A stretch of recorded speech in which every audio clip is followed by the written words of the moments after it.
Hello and welcome back to my channel, Civil War Reports. I am your War of the Rebellion reporter, Brian Thomas Kopak. And if I sound a little more quiet and a little more subdued, it's because I'm at a very, very sacred place here in America. I'm in front of the Arlington house here at Arlington National Cemetery. And what a lot of people don't or may not know is that Arlington National Cemetery was, at the start of the American Civil War, Robert E. Lee's plantation. And once he left in early 1861 to side with his home state of Virginia and the Confederate States of America, he left for good. He never returned here. And as the war dragged on and more Union soldiers died, it was decided to start burying some of them here right on Robert E. Lee's plantation. Now, originally, Confederate soldiers were not allowed to be buried here, but that would change with the turn of the century, 1900, new year, new century, new outlook, and plans to try to reconcile with the South. And there are about 400 Confederate veterans buried here, and I'm going to take you there in a few moments. And the reason why we're going there is because, as I mentioned in my episode about the desecration of A.P. Hill's final resting place in his monument in Richmond, I asked towards the end of that episode how long until they start coming after Confederate monuments on federal land. And it appears the answer to that question is now. A gentleman I work with, and I want to give a very respectful but a necessary shout out to a co-worker named Matthew, who brought this article to my attention that I'm going to read to you when I get to the Confederate section. It's called "Removing the Confederate Memorial from Arlington Cemetery. What would Lincoln and Grant think?" So let's go there. Let's look at this monument that is under consideration for removal from Arlington National Cemetery. I am now at section 16 of Arlington National Cemetery. This is the section dedicated to the Confederate soldiers, and in front of me stands the Confederate Memorial. It is surrounded by approximately 400 Confederate veterans.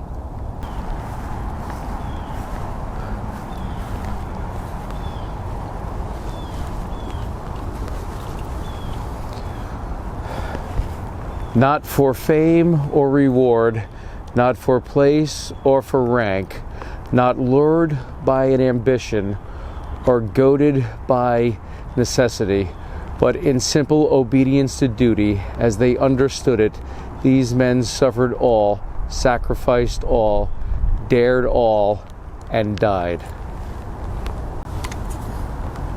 I don't know if you can see up there, but there's a soldier clutching an infant child.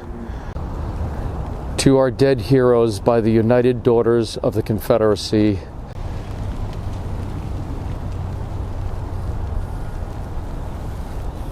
I'm truly sorry I did not pick a better day weather-wise to film this episode down here, but I felt it was very important. I wanted to get it done as quickly as possible and get it out there for the public to understand. I got the camera underneath the tree. It's slightly raining here, but I'm hoping I can get this in without damaging the equipment and getting too wet. So this article was written by Alan Brownfeld, and it appeared on January 18th, 2023 on a website called dailysignal.com, and I'm going to read to you this article. Quote, "An independent commission is recommending dismantling the Confederate Memorial at Arlington Cemetery, but before hastily removing this important piece of American history, it would be useful to review its origins, which were, many forget, a part of the strenuous effort after the Civil War to reconcile North and South and reunite the country. That reconciliation effort led by President Abraham Lincoln and Ulysses Grant, and we should ask ourselves what they would think of removing a memorial that represents that effort." The statue, unveiled in 1914, features a bronze woman crowned with olive leaves standing on a 32-foot pedestal. It was designed to represent the American South. The woman holds a laurel wreath, a plow stock, a pruning hook, with the biblical inscription at her feet that says, "They have beat their swords into plowshares and their spears into pruning hooks." The pedestal features 14 shields with the coat of arms of the 13 Confederate states and Maryland, which did not secede and join the Confederacy. The memorial was designed by noted American sculptor Moses Jacob Ezekiel, a Jewish Confederate veteran and the first Jewish graduate of the Virginia Military Institute. Ezekiel was buried at the base of his creation in 1921. 3 other Confederate soldiers lie next to him: Lieutenant Harry C. Marmaduke of the Confederate Navy, Captain John M. Hickey of the 2nd Missouri Infantry, and Brigadier General Marcus J. Wright, who commanded brigades at the battles of Shiloh and Chickamauga. Before proceeding with the removal of the statue, a brief look at history is instructive. On December 8, 1863, Lincoln offered his conciliatory plan for the reconciliation of the United States. His proclamation of amnesty and reconstruction. The proclamation addressed 3 major areas of concern. 1, it allowed for full pardon for all, restoration of property to all engaged in the rebellion, with the exception of the highest Confederate officials and military leaders. 2nd, it allowed for new state governments of the Confederate States when 10% of eligible voters had taken an oath of allegiance to the United States. 3rd, Southern states admitted in this fashion were encouraged to enact plans to deal with the issue of integrating the formerly enslaved people into society so long as their freedom was not compromised. The terms of the plan were easy for most Southerners to accept. Lincoln's plan was charitable, considering the costliness of the war. His goal was genuine: reconciliation between North and South. After the Civil War, then General Grant tried to foster a peaceful reconciliation as well. He supported pardons for former Confederate leaders, while also attempting to protect the civil rights of free slaves. After the South surrendered at Appomattox, Grant demanded that former Confederate officers be treated fairly. He sought to maintain the peace and restore economic prosperity. Likewise, Confederate General Robert E. Lee preached submission to Union authority and promoted political harmony and reconciliation. People forget that when he surrendered at Appomattox, Lee was violating a direct order from Confederate President Jefferson Davis to fight on. Lee told Davis, quote, "It's over," end quote, setting a precedent of the necessity only to follow orders that are legitimate. Lee went on to become president of Washington College, now Washington Lee University, to prepare the next generation of Southern men to become useful citizens. On December 14, 1898, 4 days after the Spanish-American War ended, President William McKinley kicked off his Peace Jubilee nationwide tour with a speech in Atlanta in which he proclaimed, quote, "In the spirit of fraternity, we should share with you in the care of the graves of Confederate soldiers." Let me repeat that. In the spirit of fraternity, we should share with you in the care of the graves of Confederate soldiers. Sectional feelings no longer hold back the love we feel for each other. The old flag again waves over us in peace with new glories. In 1900, Congress authorized Confederate remains to be buried at Arlington Cemetery, which designated a special section for them.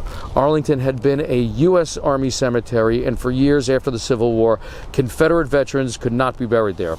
By 1902, 206 Confederate bodies were interred in specially designated Section 16. The cemetery added more Confederate graves over the years, eventually totaling over 400. On June 7, 1903, the first Confederate Memorial Day ceremonies were held in Arlington's Confederate Section. President Theodore Roosevelt sent a floral arrangement beginning a tradition continued by nearly every U.S. president. In 2009, President Barack Obama modified the tradition, sending 2 wreaths, one to the Confederate Memorial, the other to Washington, D.C.'s African American Civil War Memorial in honor of U.S. black troops. Thank you, President Obama, for recognizing what I call the third side of the American Civil War.